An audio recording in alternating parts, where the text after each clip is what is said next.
So welcome back to all art lovers. स्वागत है आप सभी का लर्न विथ मे में। इस सीरीज़ के अंदर कम्युनिकेशन स्किल से रिलेटेड मैं हर एक पॉइंट को आप सबके सामने डिस्कस करने वाला हूं और ये है सीरीज़ का दूसरा पार्ट। इस सीरीज़ में ये जो दूसरा पार्ट है, इसमें मैं आप सबको बताने वाला हूं कि आप कैसे अपने अंदर के कॉन्फिडेंस को इंक्रीज़ कर सकते हैं। How to increase your inner confidence. तो चलिए बिना किसी देरी के शुरू करते हैं। देखिए, आम तौर पर हमें कॉन्फिडेंस कब फील होता है? हमें कॉन्फिडेंस मेनली दो सिचुएशन में फील होता है। कब?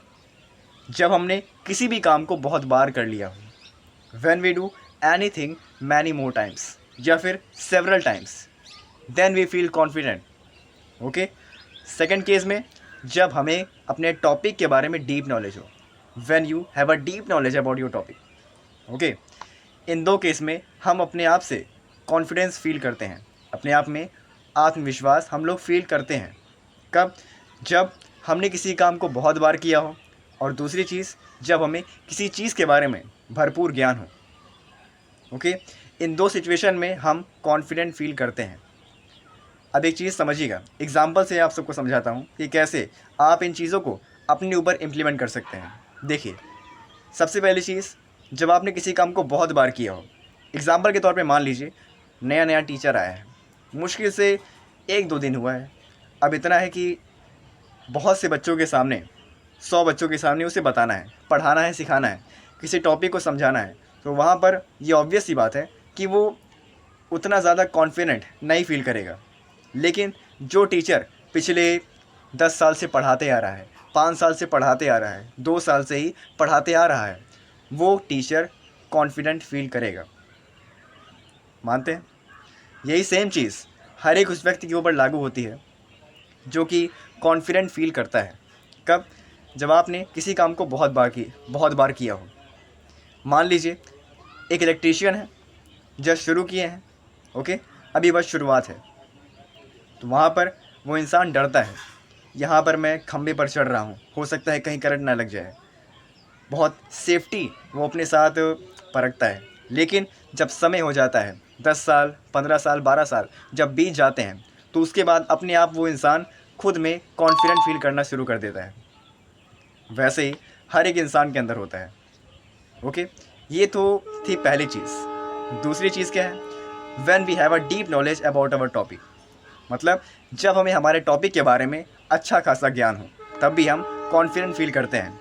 एग्जाम्पल के तौर पे मान लीजिए क्लास में आपको उठाया गया, कह दिया गया चलो बेटा इस टॉपिक के बारे में बताना शुरू करो। ठीक है, लेकिन ये था कि आपने उस टॉपिक को घर पे पढ़ा हुआ था, वीडियो आपने देख रखी थी, चीज़ें क्या होती हैं इसके बारे में, इसके अंदर कौन कौन सी चीज़ें आती हैं।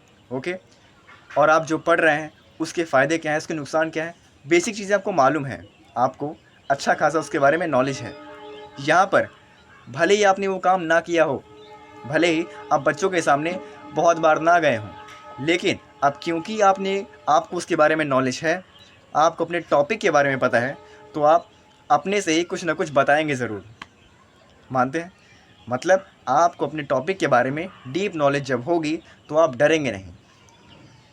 ऐसे ही अगर आप एक और एग्ज़ाम्पल दूँ तो मान लीजिए आपके दोस्त हैं, सब दोस्त मतलब एक साथ एक ग्रुप में बातचीत चल रही है एक टॉपिक के बारे में। ठीक है, क्रिकेट से रिलेटेड बात चल रही है। अब क्योंकि आप नहीं जानते कौन सा क्रिकेटर है, कैसा खेलता है, ठीक है, पिछले साल या फिर पिछले कुछ सालों से कैसी लाइफ उसकी अभी चल रही है, उसकी लाइफ स्टोरी क्या है, आप बेसिक चीज़ें उसके बारे में नहीं जानते, तो उस केस में आप नहीं बोलते हैं। अगर बोलेंगे भी तो कॉन्फिडेंट फील नहीं करते हैं। अक्सर लोग वहाँ से हट जाते हैं कि चलो भैया हमारे हिसाब की बात नहीं चल रही है, हम यहाँ से हट जाते हैं। लेकिन जब आपको अपने टॉपिक के बारे में, वहीं जब आप क्रिकेटर के बारे में जानते होंगे, बेसिक नॉलेज आपको पता होगी, कहाँ पैदा हुआ, क्या चीज़ें हुई उसके साथ बचपन में, जब चीज़ें आपको मालूम होंगी तो आप कॉन्फिडेंट फील करते हैं, बातचीत में भी और वैसे भी। तो ये वो चीज़ें हैं जिससे हम अपने इनर कॉन्फिडेंस को और ज़्यादा मजबूत कर सकते हैं। इन दो केस में, सबसे पहला जब आपने किसी काम को बहुत बार कर लिया हो, दूसरी चीज़ जब आपको अपने टॉपिक के बारे में एक डीप नॉलेज हो, अच्छा खासा ज्ञान हो। इन दो केस में हर एक वो व्यक्ति कॉन्फिडेंट फील करता है। तो इन्हीं दो चीज़ों पर आपको काम करना है ताकि आप अपने इनर कॉन्फिडेंस को इंक्रीज़ कर सकें। बाकी नेक्स्ट वीडियो में हम ये समझेंगे कि आप कैसे अपने आउटर कॉन्फिडेंस को शो कर सकते हैं। तो मिलते हैं इसके नेक्स्ट पार्ट में। Thank you so much for watching. Love art, live art.